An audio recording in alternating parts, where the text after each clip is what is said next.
రండి వచ్చి ఫోన్ చేయండి. ఆకలిగా లేదు, నువ్వు తినే. రే నువ్వైనా తింటావా? నేను ఆల్రెడీ పార్టీలో తినేసి వచ్చా. మానేయండి తిండి. అమ్మకి చెప్పే వెళ్ళాను కదా నా పార్టీకి. I just don't get her sometimes. రే నీకు ఇష్టమని సాంబార్ రైస్ చేశాను. ఆకలి లేకపోయినా తిను, యాషాలేమాక. అమ్మ నాకు అసలు అర్థం కాదు నాన్న. ఇప్పుడే తిట్టింది మళ్ళీ ఫుడ్ అంట. మెంటల్. అమ్మలు అంతేరా, మెంటలే. మనకి తిండి పెడతారు, మనతోనే తిట్లు తింటారు. ఏమనుకోవాలని వాళ్ళు అంతేరా. గొడవ పడేది మనతోనే, మన మంచి కోసమే. మనం దాన్ని చేదస్తాం అనుకుంటాం, వాళ్ళు దాని బాధ్యత అనుకుంటారు. కరెక్ట్.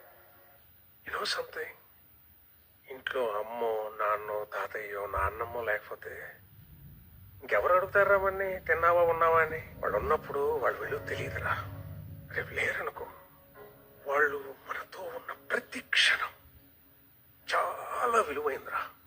Treasure it. సారీ నాన్న, ఇందాక అమ్మ సడన్ గా తిట్టేసిందని. తిడతారా, పెద్దవాళ్ళు అన్నాక తిడతారు. అడతాం ఏమైంది. ఈగో ఎందుకు మనకి? అన్నది మనవాళ్ళేగా, మన కోసమేగా.